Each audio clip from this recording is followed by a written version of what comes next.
Hello again, and welcome to our next installment for the rhetorical analysis essay. And this is where we will begin to review and look at organizing your essay.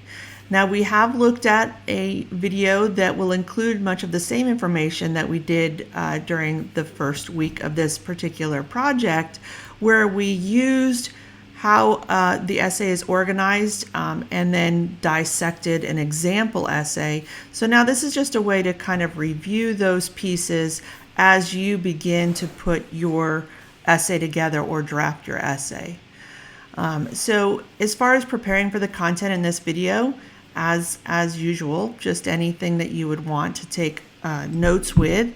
There are also several PDF resources that are near this video on the page in Canvas that provide information regarding thesis and essay organization, paragraph structure, and those types of things. And so those are just some of the resources that you may want to refer to or as a review as you begin to draft. So for the goal of this particular video workshop is you want to be able to identify an effective organizational structure for the rhetorical analysis, describe the function of the organizational structure for the essay, and then apply that understanding to begin developing your first draft.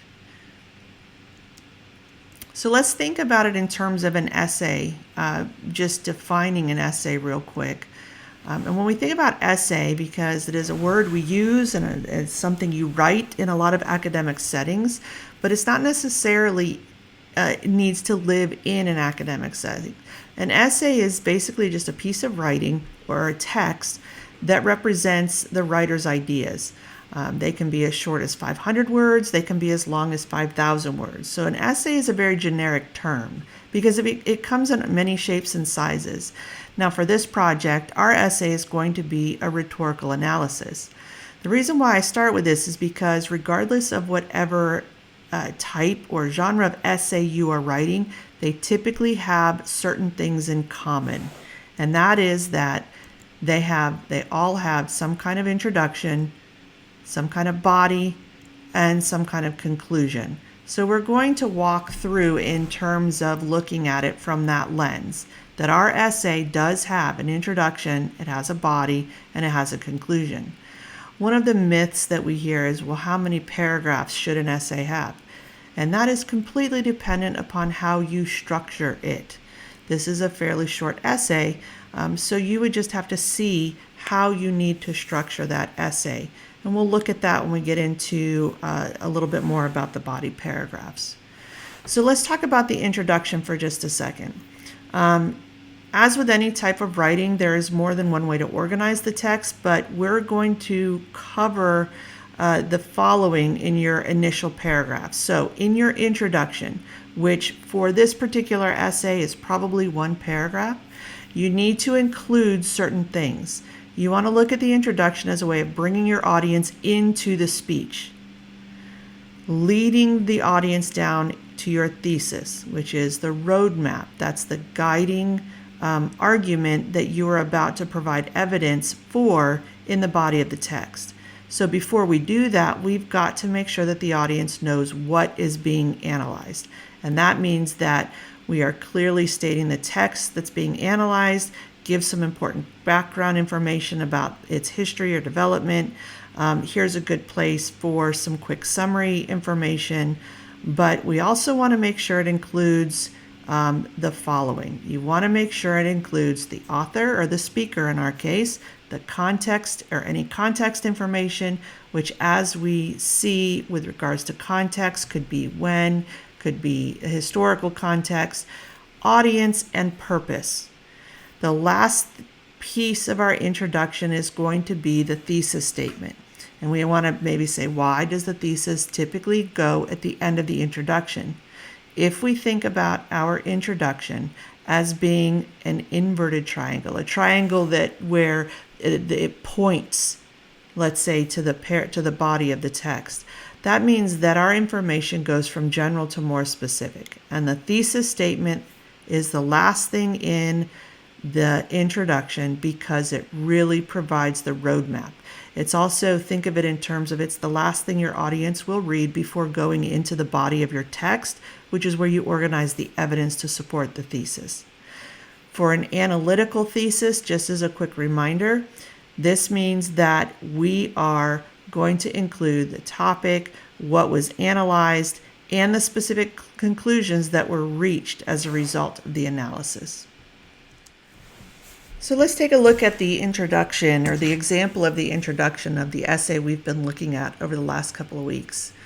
If we look at the introduction, which is in this case one paragraph, which is pretty appropriate for the length of the essay that we have for this first one, we can see that the writer has included much of what is needed for this particular introduction.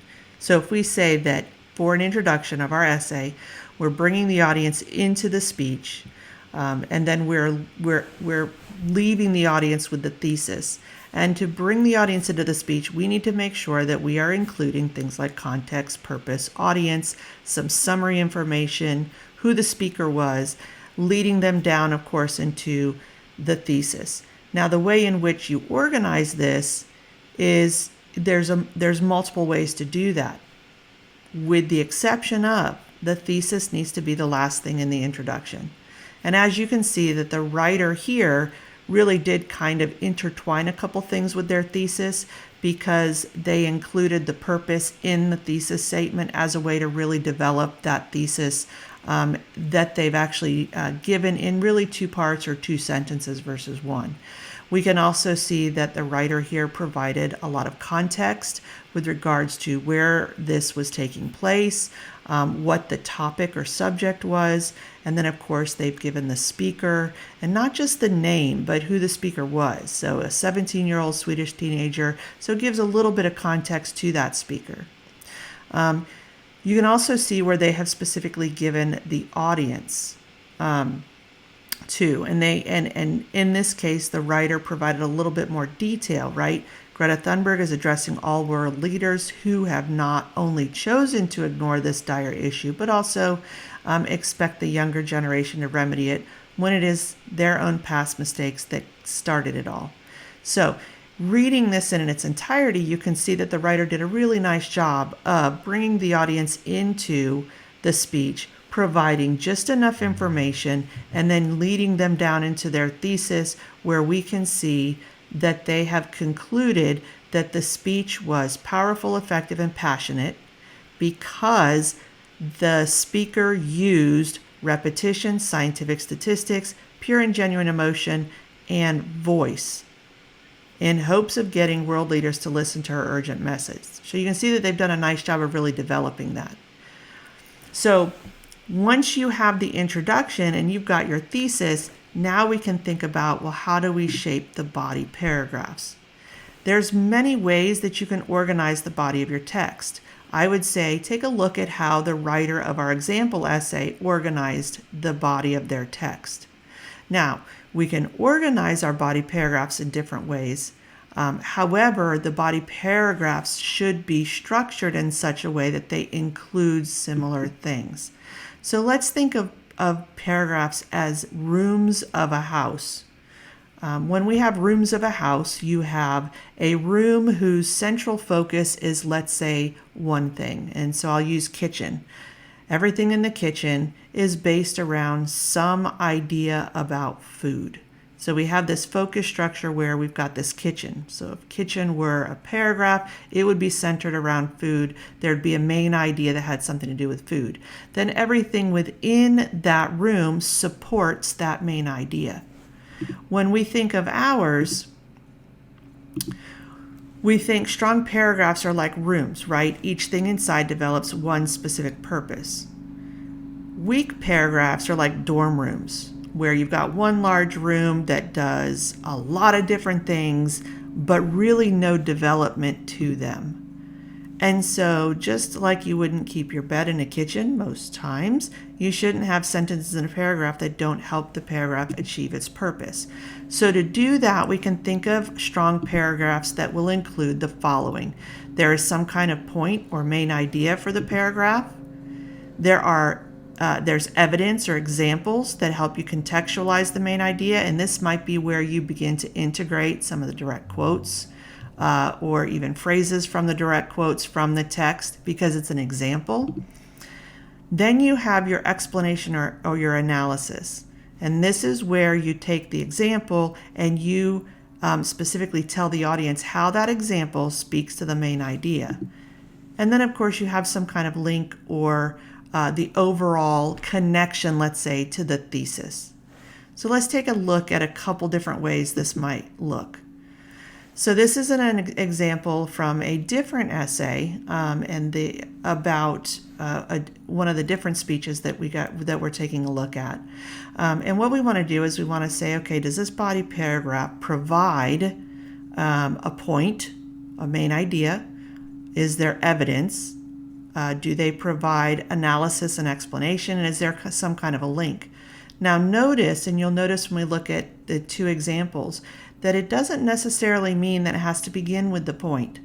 As you can see in this one, for emphasis sake, they began with the evidence or example and then went into the point. Then they went into their explanation or analysis, and then they had a link to their thesis. And in this case, the thesis for this particular essay had to do with unity, or one of the points or things, the rhetorical strategies that were used. Therefore, this was their link.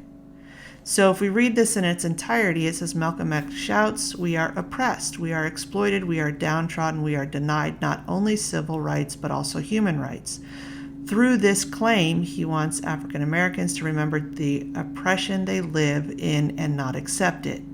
The use of "we" in his speech serves as an example of identification. So you can see in this case that the writer really does a nice job of bringing the audience into the paragraph while still including all of those things: the point, the evidence, explanation and analysis, and then link.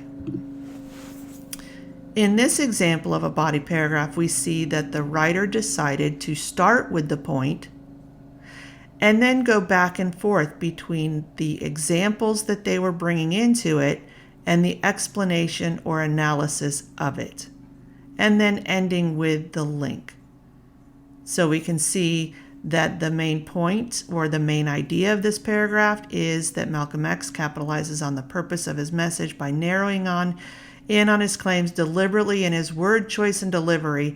He claims there is a lack of unity and need for unification to combat oppression.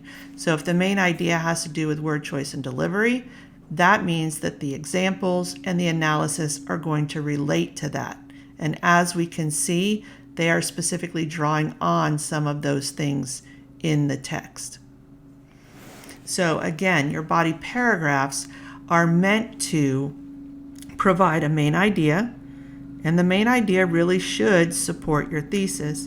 And then what you're doing is you're providing examples that support that main idea, but then you've got to analyze. So it's not just that you're providing an example, but you're saying, hey, here's why this example speaks to this particular main point. So you're giving not only the what, but the how in these body paragraphs.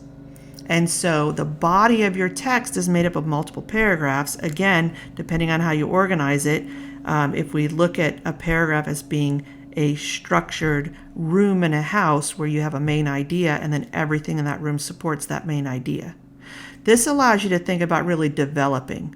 One of the challenges that I hear most often is not being able to develop an idea or can't think of what else to say. If you look at or outline to know that I have this main idea, here are my examples. Now I need to discuss why those examples speak to that main idea.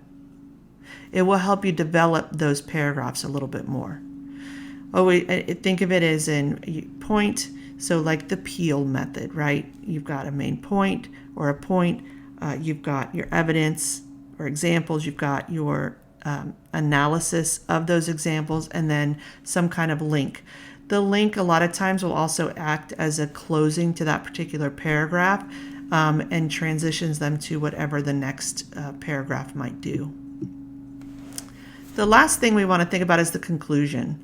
So if we've got the intro that brings the audience into the speech and then provide your thesis. The body of the text then provides all of the evidence to support that thesis. Your conclusion then needs to bring them back out. And so the conclusion then will do that by